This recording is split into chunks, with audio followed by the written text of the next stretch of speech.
Hey, what's going on, everybody? Today I'm going to be taking this album cover and turning it into a full-sized, full-resolution promo poster. This is for the song Cry by the Sundays, and it's actually a very sought-after poster, and it's almost impossible to find. So I'm just going to create a poster from this artwork, and I'll show you exactly how we're going to do that step by step. So first, we're heading over into Photoshop. All right, so here's the actual file. So let's take a look at our specs for this file. We've got 1500 by 1500 pixels, and the resolution is already at 600, which is pretty good actually. So that's really going to help us a lot when we go to enlarge this to a 24 by 36, which is pretty large in comparison to what it is right now. So the first thing I'm going to do is just select everything. I'm going to hit copy and create a new file, and let's do 24.25 and 36.25, and we'll set the resolution at 300. The reason why we're doing that extra 0.25 is so we can have a bleed on the edges of the poster so that the artwork goes all the way to the edge. All right, so I'm gonna go ahead and paste this in here, and let's go ahead and enlarge this. And I want to make sure that that diving board is right there on the edge of the image. And as you can see, we've got some work to do with the tops and the bottom, and also recreating the typography to make it nice and clean. So what we're going to do is I'm going to utilize Photoshop's new generative fill feature. So we're going to click on this after we've made our selection, and I'm going to say fill the rest of the space with the yellow background. All right, so that only took about 15 seconds or so, and as you can see, we've got a little bit of weirdness going on over here, but Photoshop actually offers us 3 different options. So let's check out what they did on the second one, and that looks perfect right there, so that's great. And let's do the same thing on the bottom. So let's select this layer. I'm gonna select this right here, and you wanna give Photoshop a little bit of context for what it's gonna be working with. So we'll just type the same thing in here again. Fill the rest of the background with the yellow background. All right, well, it did a great job right there. So now we've got the top and the bottom totally covered. So the next thing that we're gonna do is I'm gonna go ahead and merge all of these together into one layer. And what I want to do is I want to create the actual poster. So let's pull down the poster from Google so we can have a reference of what we're creating. All right, so this is the only picture that I can find of this poster. So what we're going to do is I'm going to create the typography based on where the type is placed on this poster. So we're going to switch over to Illustrator for this portion of it. And I already have the font that we're going to be using right here. So we're just going to kind of line this up and get it as close as we can to the original. Got a little bit of a shift right here, so we'll just go like that. And I'm gonna go in and kern this exactly to where I want it to be. And the image of this poster is actually slightly rotated, so just kind of keep that in mind whenever you're doing anything like this. We're gonna bring this down here and size that to about right there. That looks good. The spacing is a little bit too open for me between the C and the R, but that's totally fine. We are recreating the original poster, so we'll just trust the original designer. And we'll size this down right here. Let's type out the new single.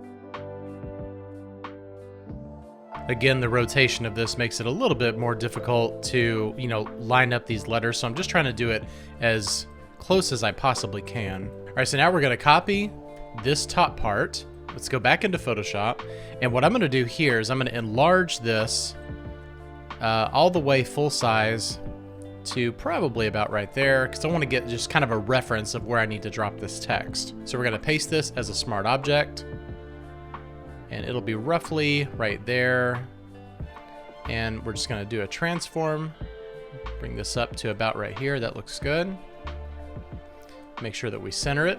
Now I'm going to go back to Illustrator, hit copy, and paste the new single into here. I'm going to move this up to here, enlarge this a little bit. All right, that's looking good. And now we can just hide this layer. We're actually going to come back to it a little bit later. And of course, we need to go in and get rid of this. So let's go ahead and make a selection around this original type. And you want to give it plenty of breathing room for what we're going to be doing. So we're going to hit Shift Delete here, and we're going to bring up Content Aware Fill and just hit OK. And most of the time it does a really good job of getting rid of our text. As you can see, we've got a little bit of sharpness going on here. So all we have to do is grab our clone stamp tool and hold down Option or Alt and just kind of go over this right here to where it's no longer so sharp right there. Okay, so for everything that I can find, the original poster and also the artwork overall is a little bit more orange than what we have right here. So what I'm gonna do is I'm gonna add a hue and saturation layer here at the top, and we're just gonna bring down the hue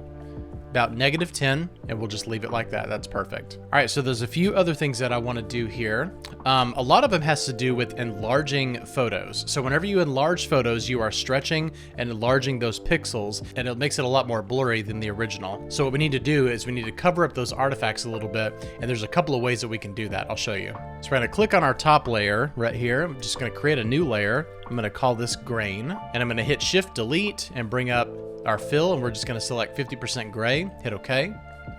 And we're going to go up to filter and go to camera raw filter. And over here under effects, we're going to crank up the grain probably to about 75 or so. We can leave the size and the roughness 25 and 50. That looks good. And I'll put like a slight vignette, maybe like a -10, and hit OK. And if you look at this right here, we've got a nice grain overlay that we're going to be applying to the entire image. So let's just change our blending mode to overlay.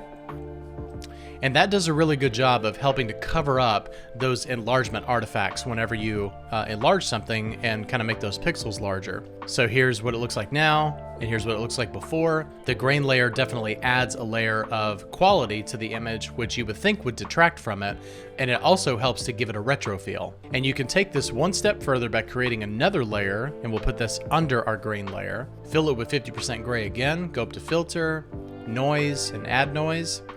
And probably 20% is good. And then just change this to overlay as well. So it just gives it a little bit of an added layer. It does give it a little bit more fuzziness, but what you can do is set your opacity to about 50%. So that way you're only doing about half. And then for the type, what I want to do is just give it a slight vintage look. I don't want to change the original too much. So what we're going to do is I'm going to do a color overlay, and we'll just kind of select this color right over here. It's like a nice dark color, but not 100% black. Just hit OK.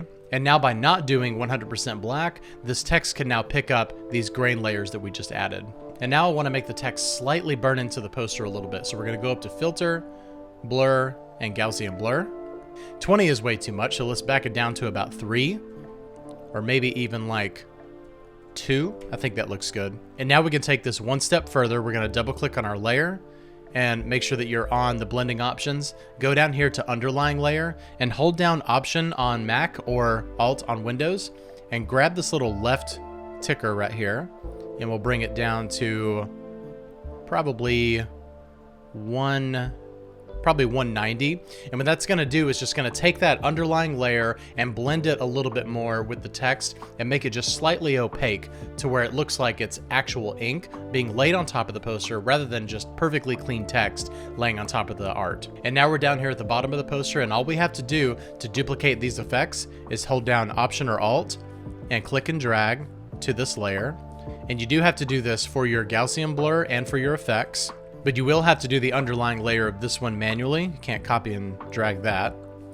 And 190 is looking a little bit too light, so let's bring it up to about 200. That looks good. All right, so here it is. Here is a full-size, full-resolution 24x36 promo poster of the Sunday song Cry. We recreated it to look as much like the original as we possibly could. And if you're a Sundays fan, I'll go ahead and include the link down in the description, and you can go grab this and do whatever you want with it. All right, well, thank you so much for watching this video. I hope I taught you something in Photoshop today, and if you're a Sundays fan, I really hope this made you happy. If you like this video, please hit like and subscribe, and click the bell for notifications to be notified of all future videos. Thank you so much for watching and subscribing, and I'll see you next time. Bye-bye.